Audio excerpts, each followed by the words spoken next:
Life line follow பண்ண சொல்கிறேன். நீங்கள் எந்த லைன் ஃபாலோ பண்ணுறீங்க?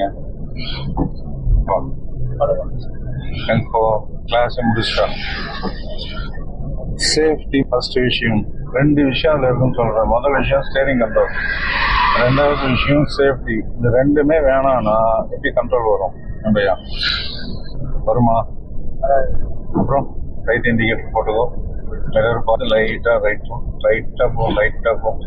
அவ்வளோதான். பிரேக்கில் கால் மாற்றிக்க, பிரேக் லைட்டாக ரைட் போ, லைட் லைன் கிட்ட போ, பிரேக் லைட்டாக கிளச் அழுத்திக்கோ, நியூட்ரல் பண்ணி செகண்ட் வா, பிரேக் விட்டுடுப்பா, கிளச் ஃபாலோ பண்ணி இண்டிகேட்டர் கட்டிக்கோ, கிளச் ஃபாலோ பண்ணிக்கோ, ஆக்சிலேட்டர் லைட்டாக கொடுமா, ஆக்சிலேட்டர் லைட்டாக விடும்,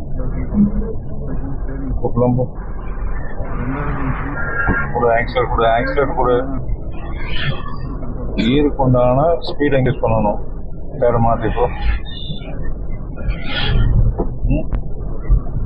கீர் ஸ்பீடே இல்லாமல் மாற்றிடுவியா?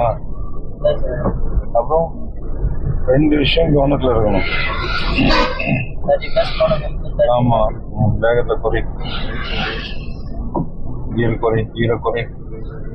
மாற்றி வராங்க, கவனமாக போ.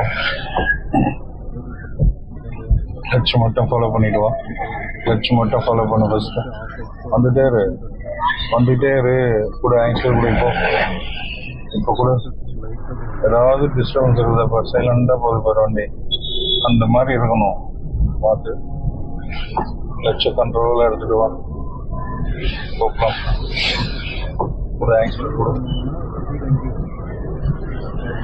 மாற்று. லைஃப் லைன் போ. லெஃப்ட்ல இருந்தாலும் சென்டர் தான் வரீங்க, ரைட்ல இருந்தாலும் சொல்லி தான் வரீங்க. நான் லைஃப் லைன் ஃபாலோ பண்ணணும்னு சொல்லிட்டு இருக்கிறேன்.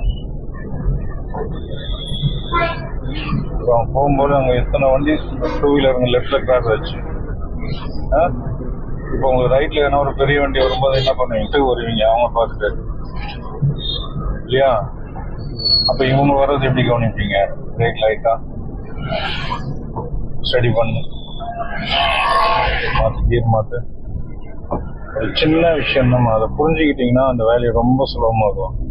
நம்ம சேஃப்டி நம்மகிட்ட தான் இருக்கு, புரியுதா? ஃபர்ஸ்ட் டிரைவிங்ல நம்முடைய சேஃப்டி தான் மைண்ட்ல இருக்கணும். அப்போ அந்த விஷயத்த ஈஸியா என்ன பண்ணலாம்? கிளியர் பண்ணிட்டு வந்துட்டே இருக்கலாம். பிரேக்ல கால் மாத்திக்க, ரைட் போ, பிரேக் கொடு,